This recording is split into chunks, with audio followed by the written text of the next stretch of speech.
तो हमारा टॉपिक है अमीनोग्लाइकोसाइड एंटीबायोटिक्स। नाम से पता चल जाएगा कि कौन सी चीज़ के लिए हम इसको यूज़ करते हैं। ठीक है, सबसे पहले तो एंटीबायोटिक्स। एंटीबायोटिक मतलब क्या? ऐसी कोई मेडिसिन जो बैक्टीरिया को मारने के लिए काम आती है या कम करने के लिए काम आती है, बैक्टीरियल इन्फेक्शंस को ख़त्म करने के लिए काम आती है। अब उस एंटीबायोटिक का भी ये टाइप है अमीनोग्लाइकोसाइड। अगर हम इस वर्ड को तोड़ें तो अमीनो और ग्लाइकोसाइड, तो ऐसे अमीनो ग्रुप्स पढ़े होंगे। तो ऐसी टाइप की एंटीबायोटिक जिसमें अमीनो ग्रुप्स जो होते हैं वो आपस में ही ग्लाइकोसाइड या ग्लाइकोसिडिक बॉन्ड से जुड़े हों, उनको अमीनोग्लाइकोसाइड एंटीबायोटिक्स कहते हैं। ठीक है, तो अगर नाम आ जाए कहीं तो डेफिनेशन उसके नाम में ही है कि ऐसी टाइप की एंटीबायोटिक्स जिसमें अमीनो ग्रुप्स जो होते हैं वो ग्लाइकोसिडिक बॉन्ड्स के थ्रू आपस में जुड़े होते हैं। अब डेफिनेशन पे चलते हैं। उसके पहले इस पूरे वीडियो में हम लोग क्या क्या बताएंगे कि अमीनोग्लाइकोसाइड एंटीबायोटिक्स क्या होते हैं, इनके में कौन कौन सी मेडिसिन्स इंक्लूडेड हैं, इनके क्या मैकेनिज्म ऑफ एक्शन है, क्या एडवर्स इफ़ेक्ट है, सब कुछ इसमें हम लोग देखेंगे। तो डेफिनेशन पे चलें पहले अगर, तो aminoglycosides are group of bactericidal antibiotics. Bactericidal मतलब बैक्टीरिया को मारने वाला, ऐसी एंटीबायोटिक्स जो बैक्टीरिया को मार दे, containing amino sugars linked by glycosidic bonds. तो ऐसी टाइप की एंटीबायोटिक जो बैक्टीरियाज को मार दे और उसमें जो अमीनो शुगर्स हो वो ग्लाइकोसिडिक बॉन्ड से लिंक्ड हो, ये होते हैं अमीनोग्लाइकोसाइड्स। ये फर्स्ट टाइम जो डिस्कवर हुआ था वो 1944 में हुआ था, और जिसने इसे डिस्कवर किया था उसने किस तरीके से किया था? स्ट्रेप्टोमाइसिन जो आता है, स्ट्रेप्टोमाइसिन को आइसोलेट करके उन्होंने अमीनोग्लाइकोसाइड एंटीबायोटिक की खोज की थी। ठीक है, अब इसमें क्या अलग है अमीनोग्लाइकोसाइड एंटीबायोटिक में? They are highly polar.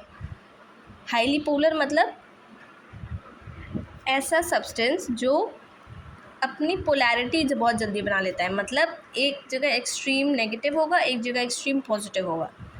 इस वजह से क्या होता है कि ये वाटर सोल्यूबल बन जाते हैं। हाईली पोलर होगा तो वो चीज़ वाटर सोल्यूबल हो जाएगी।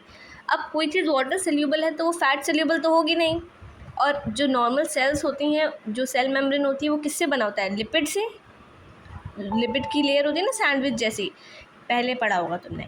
अब उस जगह को, लिपिड की लाइन को क्रॉस करने के लिए कोई सब्सटेंस को क्या होना चाहिए? लिपिड सोल्यूबल या फैट सोल्यूबल। लेकिन क्योंकि ये चीज़ वाटर सोल्यूबल होती है और हाईली पोलर या पॉलीकेटायनिक होती है, इसका क्या प्रॉब्लम होता है? क्योंकि वाटर सोल्यूबल है तो ये सेल्स के अंदर नहीं जा पाती लिपिड के बैरियर से, तो ये ओरली अब्जॉर्ब होने में प्रॉब्लम करती है। मतलब हमने कोई टैबलेट सपोज़ गैस्ट्रोइंटेस्टाइनली खा ली, मतलब हमने मुंह से उसे खा लिया। अब उसको जब हमने खाया या पिया तो अंदर जाने के बाद उसको क्या होना चाहिए था? वो स्टमक से अब्जॉर्ब हो जाना चाहिए था, लेकिन क्योंकि ये हाईली पोलर होती है, वाटर सोल्यूबल होती है, तो वो उस सेल्स को क्रॉस नहीं कर पाती। इस वजह से ये अब्जॉर्ब ही नहीं हो पाती है और थ्रू गैस्ट्रोइंटेस्टाइनल ट्रैक्ट वो अब्जॉर्ब नहीं हो पाती बॉडी के अंदर। इसीलिए इसको पैरेंटरली देते हैं। पैरेंटरली मतलब कोई ऐसी जगह जो गैस्ट्रोइंटेस्टाइनल ट्रैक्ट के अलावा हो, मतलब खिलाया पिलाया नहीं जाता है इनकी दवाइयों को, इनको इंजेक्ट किया जाता है या इनहेल करवाया जाता है कोई और रूट से। तो ये जो इंजेक्शंस और ये सारी जगह होती है उसके थ्रू अमीनोग्लाइकोसाइड एंटीबायोटिक्स को दिया जाता है बॉडी के अंदर।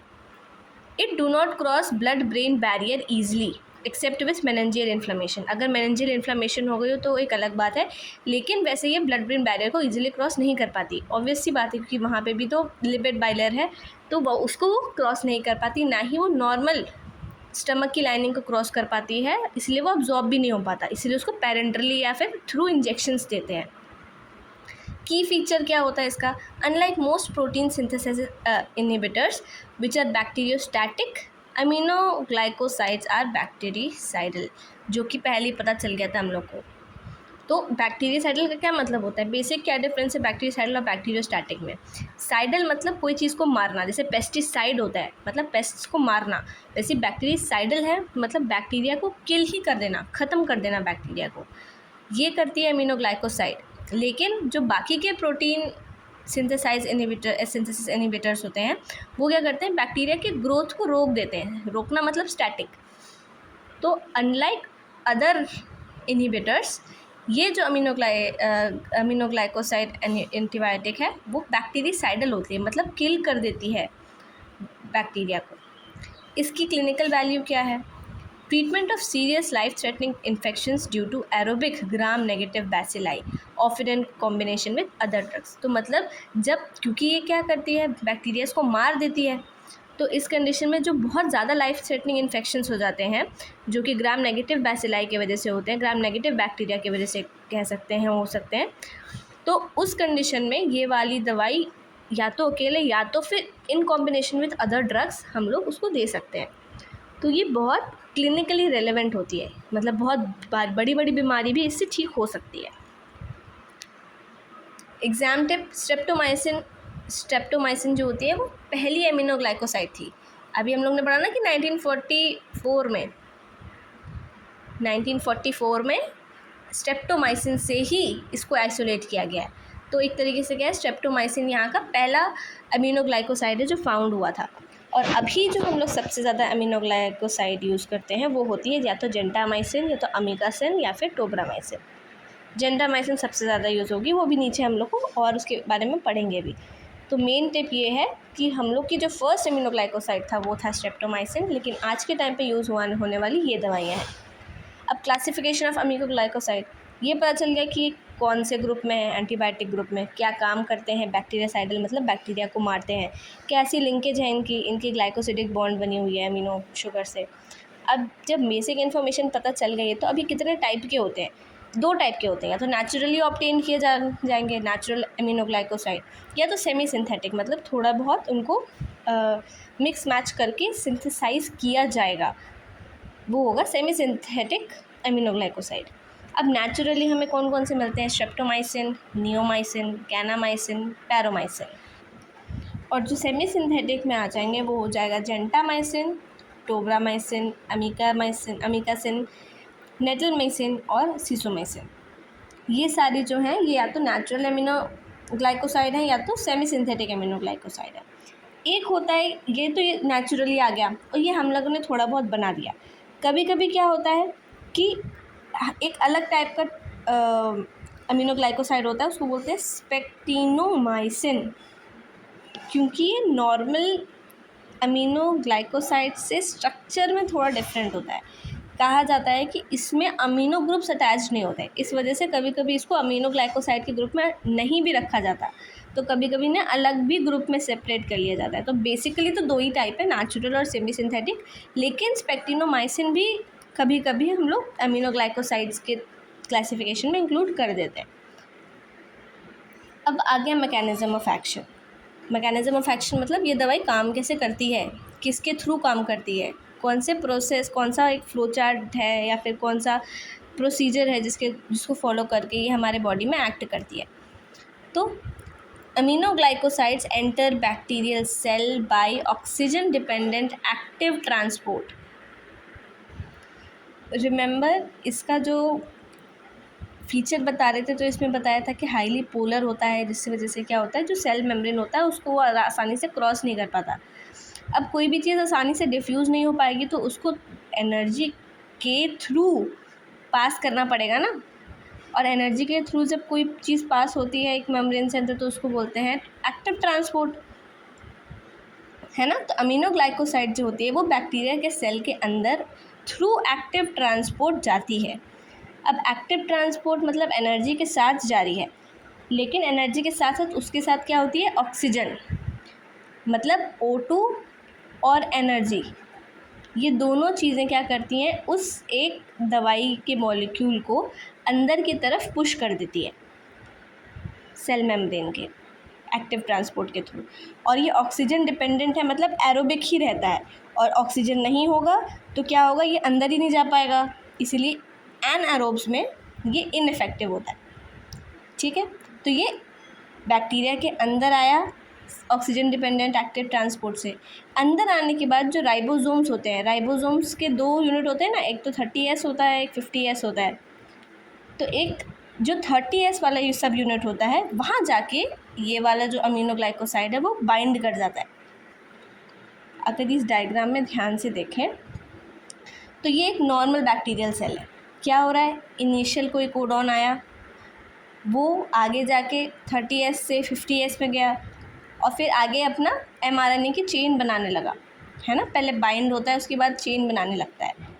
लेकिन जब अमीनोग्लाइकोसाइड आ जाता है बैक्टीरियल सेल के अंदर, आया तो वो कैसे, ऑक्सीजन के साथ और एनर्जी के साथ। अंदर आने के बाद क्या करता है, वो यहाँ पे जो कोडॉन बन रहा होगा या वो सब यूनिट बन रही होगी, उसको अलग कर देता है। अब वो अलग हो गया तो फिर जो आरएनए की सही चेन बननी चाहिए थी, अब वो मिसकोडेड चेन बन जाती है ना। जैसे कभी कभी क्या होता है, लोग इंजीनियरिंग में सुना होगा कि कोडिंग करते हैं और कोडिंग में कोई एक जगह भी गड़बड़ हो जाती है तो पूरे आंसर हमारा गड़बड़ हो जाता है। वैसे ही यहाँ पे भी क्या होता है, जब आरएनए की कोडिंग होती है, वो कोडिंग में कहीं भी मिस हैपनिंग हो गई या फिर कोई चीज़ स्किप हो गई तो उस वजह से मिस कोड हो जाता है और फिर जो आरएनए होता है वो नॉर्मली नहीं बनता। तो इस वजह से क्या होता है, वहाँ पे ब्लॉक हो जाता है कि अब वो चीज़ आगे जाके आरएनए डीएनए में बदलेगी ही नहीं। नॉर्मली क्या होता है, बचपन में पढ़ा होगा कि पहले आरएनए होता है, आरएनए डुप्लीकेट करता है, फिर वो डीएनए बनता है। ठीक है, तो अब यहाँ पे आरएनए ही नहीं आगे बढ़ पा रहा है। अगर आरएनए में ही ब्लॉक हो गया तो वो आगे ट्रांसलोकेशन कर ही नहीं पाएगा। ठीक है, तो यहाँ पे यही होता है, mechanism of action is very simple. Enter करेगा एक्टिव ट्रांसपोर्ट से, चेन को ब्लॉक कर देगा, कोडॉन को ब्लॉक कर देगा, जिसकी वजह से मिस कोडेड आरएनए बनेगा और फिर आगे जाके वो जो बैक्टीरिया होगा वो डेड हो जाएगा। ये बहुत इंपॉर्टेंट बात है कि वो डेड हो जाएगा, मतलब बैक्टीरियासाइडल इफेक्ट होगा, बैक्टीरियोस्टैटिक इफेक्ट नहीं होगा। तो मेन एक्शन क्या देखने को मिलेगा, inhibits initiation complex of protein synthesis. Protein को बनाने ही नहीं दिया जाएगा, आरएनए से ही तो प्रोटीन बनता है। आरएनए की चेन को ब्लॉक कर दिया तो प्रोटीन की सिंथेसिस ब्लॉक हो गई। इसकी वजह से जो एमआरएनए होता है उसकी मिस रीडिंग हो जाती है, गलत अमीनो एसिड लग जाते हैं और जो प्रोटीन बनता है वो डिफेक्टिव प्रोटीन बनता है। इसके अलावा डिस्टर्ब्स पॉलीजोम एंड नॉन फंक्शनल मोनोजोम। तो पॉलीजोम भी बनाते हैं एमआरएनए, तो वो भी एमआरएनए से कुछ भी बन रहा होगा तो वो गलत बनेगा, प्रोटीन सिंथेसिस गलत होगी, मिस रीडिंग हो जाएगी, पॉलीजोम्स की डिस्ट्रप्शन हो जाएगी। इसके वजह से क्या होता है, फाइनल इफेक्ट, अब नॉर्मल प्रोटीन आएगा, मेम्ब्रेन की डैमेज हो जाएगी और बैक्टीरिया की डेथ हो जाएगी। प्रोटीन होता है तो प्रोटीन ही तो हमारे बॉडी को एक प्रोटेक्टिव कवर में बांध के रखता है, लेयर्स में तो वही होता है प्रोटीन। अब प्रोटीन ही गड़बड़ हो गई उस सेल में तो क्या होगा, मेम्ब्रेन डैमेज हो जाएगा और उसके साथ साथ बैक्टीरिया मर जाएगा। याद क्या रखना है इस जगह पे कि जो इरिवर्सिबल बाइंडिंग हुई है 30S राइबोसोम में, उसकी वजह से एमआरएनए गलत बन जाता है और एमआरएनए गलत बन जाता है तो मेम्ब्रेन डैमेज की वजह से जो बैक्टीरिया है वो मर जाता है या बैक्टीरियासाइडल एक्शन देखने को मिलता है। इसके पहले एक और चीज़ ऐड कर सकते हैं कि पहले वो एंटर होता है एक्टिव ट्रांसपोर्ट से, फिर वो 30S राइबोसोम से अटैच होता है, एमआरएनए गलत बनवा देता है और फिर बैक्टीरिया मर जाता है। ये सिंपल सा मैकेनिज्म ऑफ एक्शन है। अब यूज़ क्या होते हैं, यूज़ नाम से पहली बात तो पता चला, एंटीबायोटिक मतलब बैक्टीरियल इन्फेक्शन को मार रहा होगा।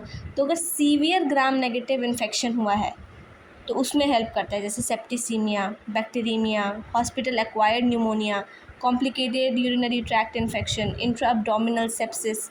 ये ऐसी कंडीशन है जिसमें लोग बोलते हैं कि आप जो पेशेंट है उसको काफ़ी लंबा ट्रीटमेंट करना पड़ेगा। तो ऐसे सीवियर इन्फेक्शंस में भी जो अमीनोग्लाइकोसाइड्स है वो हेल्प करते हैं। इसके अलावा सिनर्जिस्ट थेरेपी, ये सिनर्जिस्ट थेरेपी किसी के कॉम्बिनेशन के साथ होती है, तो वैनकोमाइसिन या फिर बीटा लैक्टम्स के साथ होगी। तो ऐसी कंडीशन में जैसे एंटेरोकोकल एंडोकार्डाइटिस, स्ट्रेप्टोमाइसिन और पेनिसिलिन फॉर सेप्टोकोकल एंडोकार्डाइटिस। तो एंटेरोकोकल एंडोकार्डाइटिस हो गया या स्ट्रेप्टोकोकल एंडोकार्डाइटिस हो गया, उसमें भी ये सिनर्जिस्ट थेरेपी की तरह हेल्प आती है, मतलब एक साथ साथ की थेरेपी चलती रहती है। इसके अलावा ट्यूबरक्लोसिस के जब 5 ड्रग पड़े होंगे तो उसमें एक आया होगा ना स्ट्रेप्टोमाइसिन, तो उनके एंटी टीबी ड्रग में स्ट्रेप्टोमाइसिन का भी बहुत बड़ा रोल होता है। और टॉपिकल यूज़ जैसे नियोमाइसिन होता है, वो स्किन, आई, ईयर इन्फेक्शन या वुंड ड्रेसिंग यहाँ काम आता है। और अगर बॉडी में कहीं टॉक्सिसिटी हो जाती है तो वो भी हो सकता है इसके ओवर यूज़ की वजह से हो। अभी आगे जाके पता चलेगा इसका एडवर्स इफ़ेक्ट। तो अगर हमें टॉक्सिसिटी को अवॉइड करना है तो उसको सिस्टमिक यूज़ के लिए अवॉइड करना होगा, मतलब हर चीज़ के लिए इसको नहीं यूज़ कर सकते। पेट दर्द हो रहा है तो ये लगा दो, हाथ दर्द हो रहा है तो ये लगा दो, कान दर्द हो रहा है तो ये लगा दो, ऐसा नहीं करना है। तो सिस्टमिक यूज़ नहीं करना है। और बाकी जो आई, ईयर, स्किन इन्फेक्शंस है उसमें ये यूज़ हो सकता है, और सीवियर नेगेटिव इन्फेक्शंस में ये यूज़ हो सकता है।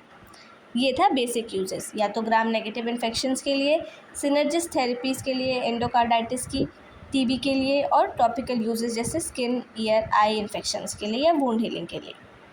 इसके अलावा रेजिस्टेंट फ्रैक इन्फेक्शंस जैसे अमीकासिन जो है वो multi drug resistant gram negative organisms के लिए काम आ सकती है, जैसे सूडोमोनास, क्लेबाइसेला। ये सब क्या होता है, ये ऐसे इन्फेक्शंस होते हैं जिसमें जल्दी कोई एंटीबायोटिक काम नहीं करती, लेकिन इसमें भी ये जो अमीनोग्लाइकोसाइड है वो काम करेगा। और सबसे इम्पोर्टेंट, जेंटामाइसिन क्या करती है, most widely used in hospital acquired sepsis and meningitis. अब अगर हमें इसकी रेलेवेंस पता करनी हो फिजियोथेरेपी में, तो वेस्टिबुलर या renal toxicity is common with aminoglycoside. ये अभी आगे जब हम लोग इसके एडवर्स इफ़ेक्ट्स पढ़ेंगे ना तब आएगा कि वेस्टिबुलर मतलब कान की टॉक्सिसिटी और रीनल मतलब किडनी की टॉक्सिसिटी अमीनोग्लाइकोसाइड्स के वजह से एज साइड इफ़ेक्ट हो सकती है। तो physiotherapist must be aware when planning balance training, mobilisation और हाइड्रेशन रिलेटेड रिहैब। क्योंकि अगर कोई पेशेंट इसीलिए तो बोलते हैं ना फिजियोथेरेपिस्ट को फार्मा क्यों पढ़ाया जा रहा है। आपके पास कोई पेशेंट आएगा, आप उनसे पूछोगे आप कि वो कौन सी दवाई ले रहे हैं, अगर वो कहते हैं कि हम अमीनोग्लाइकोसाइड की कोई भी दवाई ले रहे हैं, इसका मतलब क्या है कि हो सकता है कि जो उनका बैलेंस की गड़बड़ी हो रही है वो कोई और इशू की वजह से ना हो, इसी दवाई की एडवर्स इफ़ेक्ट जो कान में पड़ रहा है उसकी वजह से उनको बैलेंस में इशू आ रहा हो, या फिर इस दवाई की वजह से उनके किडनी में प्रॉब्लम हो गया और इस वजह से हाइड्रेशन रिलेटेड रिहैब कराना पड़ रहा हो। ठीक है, तो हमें एज फिजियोथेरेपिस्ट हिस्ट्री इसीलिए लेनी होती है कि आपकी कोई मेडिकेशन चल रही है या फिर आप क्या खा रहे हैं, आपका ये ऑनसेट कब हुआ, दवाई खाने के बाद अगर ये चीज़ें हुई हैं स्टार्ट तो मतलब ये इनकी ही टॉक्सिसिटी की वजह से हुआ है। अब मेन एडवर्स इफ़ेक्ट पे आ जाते हैं। दो सबसे ज़्यादा मेन होते हैं एडवर्स इफ़ेक्ट, इसके अलावा भी कुछ साइड इफ़ेक्ट्स होते हैं। तो अगर एमिनोग्लाइकोसाइड्स को बहुत लिमिटेड के ऊपर यूज़ कर लिया, मतलब लिमिटेड यूज़ होना चाहिए, लेकिन अगर उससे ज़्यादा यूज़ कर लिया तो वो नोटोरियसली टॉक्सिक हो सकता है, मतलब वो बहुत ज़्यादा नुकसान पहुंचा सकता है हमारी बॉडी को। इसलिए सिर्फ सीरियस इन्फेक्शंस में ही दिया जाता है। पहली जो सबसे इम्पोर्टेंट एडवर्स इफ़ेक्ट है वो होता है ऑटोटॉक्सिसिटी। ऑटो मतलब कान में टॉक्सिसिटी मतलब कान में एक इम्पेयरमेंट हो जाती है। Both cochlear and vestibular damage. Cochlear मतलब हियरिंग लॉस और वेस्टिबुलर मतलब जो बैलेंस होता है ना, जिससे हम लोग जैसे गोल गोल चक्कर घूमते हैं और फिर रुकते हैं तो ऐसा लगता है कि सब कुछ घूम रहा है, वो वेस्टिबुलर सिस्टम होता है। और अगर हम कुछ कान से सुनते हैं आवाज़, वो हमारा कॉक्लियर सिस्टम होता है। तो इस पर्टिकुलर दवाई की वजह से कॉक्लियर डैमेज भी होता है और वेस्टिबुलर डैमेज भी होता है। मतलब किसी को हियरिंग लॉस भी हो सकता है, टिनेटस मतलब कान में टन की आवाज़ सुनाई दे सकती है, वर्टिगो हो सकता है, टैक्सिया हो सकता है या इम्बैलेंस हो सकता है। ऑफन इरिवर्सिबल मतलब वो दवाई ऐसा सेल को डैमेज करेगी कि वो सेल डैमेज रिवर्सिबल नहीं होगा, वो परमानेंट डैमेज होगा। और रिस्क बढ़ जाता है विथ प्रोलॉन्ग्ड यूज़। अगर हम हमेशा हाई डोज का ले रहे हैं और ओल्डर पेशेंट्स में ले रहे हैं तो उनको क्या होगा, ये सारी चीज़ें होने में ज़्यादा जल्दी लगेगा, क्योंकि उनकी बॉडी ऑलरेडी थोड़ी बहुत डिजेनरेटिव स्टेज पे है। अब हम उसको जेंटामाइसिन को या फिर कोई भी अमीनोग्लाइकोसाइड को कंटिन्यूसली यूज़ कर रहे हैं तो उससे ऑटोटॉक्सिसिटी होने के चांसेस बढ़ जाते हैं। मेनली जो जेंटामाइसिन या टोब्रामाइसिन होता है वो वेस्टिबुलोटॉक्सिक होता है, मतलब जेंटामाइसिन या टोब्रामाइसिन हमारे बैलेंस को इफ़ेक्ट करता है। और जो अमीकासिन, कैनामाइसिन, नियोमाइसिन होता है वो कॉक्लियोटॉक्सिक मतलब सुनने में प्रॉब्लम क्रिएट करता है। ठीक है, इस चीज़ को बार बार रीड करना, क्योंकि फार्मा में यही चीज़ होती है कि कॉन्सेप्ट समझ गए, लेकिन जब तक वो वर्ड याद नहीं रहेंगे कि कौन सी मेडिसिन क्या कर रही है, वो प्रॉब्लम होगा। जैसे अभी तक सबसे ज़्यादा इम्पोर्टेंट क्या था कि कौन सी बॉन्ड बन रही है, क्या इसमें बैक्टीरियासाइडल इफ़ेक्ट है कि बैक्टीरियोस्टैटिक इफ़ेक्ट है, इसमें क्या क्या मैकेनिज़्म ऑफ एक्शन हो रहे हैं, इसमें कौन कौन सी मेडिसिन्स आ रही हैं, वो मेडिसिन कौन सी मेडिसिन यूज़ होने से वेस्टिबुलोटॉक्सिक सिस्टम हो जाता है, कौन सी मेडिसिन यूज़ करने से कॉक्लियोटॉक्सिक हो जाता है, ये सब ही हमें याद करना है। ठीक है, तो अब ऑटोटॉक्सिसिटी के अलावा नेफ्रोटॉक्सिसिटी हो सकती है। मतलब नेफ्रो मतलब किडनी में भी टॉक्सिसिटी हो सकती है। तो अक्यूट ट्यूबुलर नेक्रोसिस मतलब जो ट्यूब्स होते हैं किडनी के अंदर, उसमें नेक्रोसिस होने लगती है, सेल डेथ होने लगती है। इसकी वजह से क्या होता है, जो क्रिएटिनिन होता है वो बढ़ जाता है और ओलिगोयूरिया हो जाता है। ओलिगोयूरिया मतलब जो यूरिन आउटपुट है वो कम हो जाए, क्योंकि अब किडनी काम नहीं कर रहा, किडनी की ट्यूब तुमने जला दी नेक्रोसिस करवा के, अब वो किडनी ही नहीं काम कर रहा तो वो यूरिन कहाँ से प्रोड्यूस करेगा, इसीलिए क्रिएटिनिन लेवल बढ़ जाता है। ओलिगोयूरिया मतलब जो यूरिन का आउटपुट होता है वो कम हो जाता है। ये यूजुअली रिवर्सिबल होता है अगर हम लोग ड्रग को सही टाइम पे स्टॉप कर दें तो। ऑटोटॉक्सिसिटी जो थी वो इरिवर्सिबल थी, एक बार डैमेज हो गया तो वो चांस है कि नहीं ठीक होगा। लेकिन नेफ्रोटॉक्सिसिटी में ये है कि अगर हम उस दवाई को पर्टिकुलरली यूज़ करना बंद कर दें तो हो सकता है ये कंडीशन रिवर्सिबल हो जाए। Potentiated by other nephrotoxic drugs, vancomycin, amphotericin, ये सारे भी नेफ्रोटॉक्सिक ड्रग्स होते हैं। अब ये जो दो मेन टॉक्सिसिटी थी, कान की टॉक्सिसिटी और किडनी की टॉक्सिसिटी, इसके अलावा जो एडवर्स इफेक्ट होता है वो पहला होता है न्यूरोमस्कुलर ब्लॉकेट। नाम से पता चल रहा है कि जो नर्व और मसल के बीच का कनेक्शन होगा उसमें कहीं ब्लॉक हो गया होगा।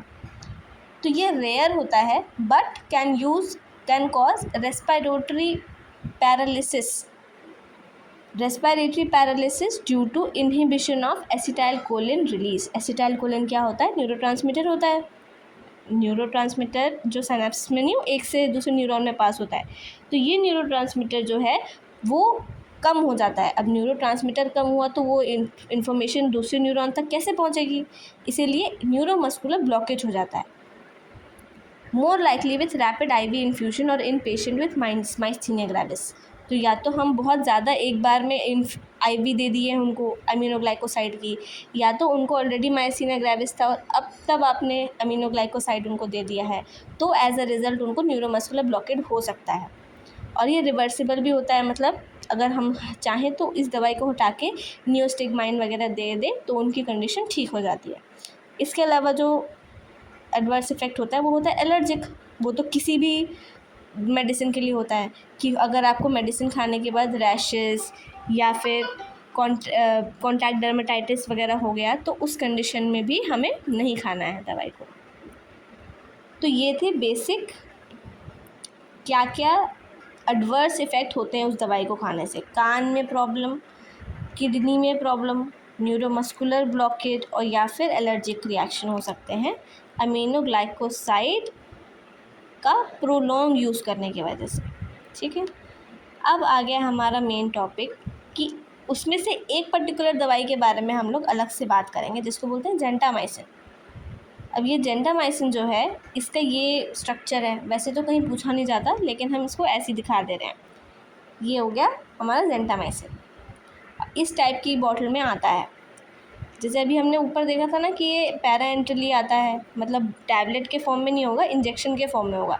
तो ये इंजेक्शन वाली सस्पेंशन में है, इंजेक्शन के थ्रू इसको बॉडी में डाला जाता है। ठीक, सोर्स कहाँ से निकालेंगे जेंटामाइसिन, अभी हम लोग ऊपर क्लासिफिकेशन में पढ़े थे कि सेमी सिंथेटिक है। तो ये कहाँ से होता है, माइक्रोमोनोस्पोरा, मतलब एक टाइप का बैक्टीरिया जो थोड़ी बहुत उनका जो माइसीलियम होता है वो ब्रांच्ड होता है, तो वो फंगाई जैसा लगता है लेकिन वो होता बैक्टीरिया ही है। तो ये जो माइक्रोमोनोस्पोरा है उसके थ्रू ये जेंटामाइसिन सेमी सिंथेटिकली निकाला जाता है, इसीलिए इसका जो सोर्स है वो है माइक्रोमोनोस्पोरा। स्पेक्ट्रम मतलब ये कहाँ से कहाँ तक के लोगों में काम आती है, तो ये potent against aerobic gram negative bacilli जैसे इकोलाई, प्रोटियस, सुडोमोनास या फिर moderate activity against some gram positive cocci, तो ग्राम नेगेटिव के लिए तो बहुत अच्छा है, और कुछ कुछ मॉडरेट एक्टिविटी काम मतलब कुछ कुछ ग्राम पॉजिटिव कोकाई के लिए भी ये काम करता है। इनइफेक्टिव अगेंस्ट एनारोब्स, क्यों? क्योंकि सीधी सी बात है, हम लोगों ने पढ़ा था कि ऑक्सीजन डिपेंडेंट एक्टिव ट्रांसपोर्ट होता है, तो जब सेल में ऑक्सीजन रहेगा तभी ना सेल के अंदर मेम्ब्रेन के अंदर जा पाएगा। तो अगर कोई एनारोब है, उसके पास ऑक्सीजन नहीं है, तो क्या होगा? सेल के अंदर ही नहीं जा पाएगा, तो उन कंडीशन में जेंटामाइसिन काम ही नहीं करेगी। इसीलिए जो स्पेक्ट्रम है वो या तो ग्राम नेगेटिव बैसिलाई या तो कुछ ग्राम पॉजिटिव कोकाई, जैसे स्ट्रेप्टोकोकाई, स्टेफाइलोकोकाई, एंटेरोकोकाई, या फिर इनके कॉम्बिनेशन में यूज़ हो सकता है। फार्माकोकाइनेटिक्स मतलब कि अगर हमारी बॉडी ने ये दवाई खा ली तो अब वो उस दवाई का क्या करेगा, what will the body do to the drug. तो अब फार्माकोकाइनेटिक्स में क्या क्या चीज़ें हैं? नॉट अब्जॉर्ब्ड ओरली, हमारी बॉडी उसको ओरली अब्जॉर्ब नहीं करती, इसीलिए हम IV या IM के थ्रू उसको देते हैं, इंजेक्शन के थ्रू।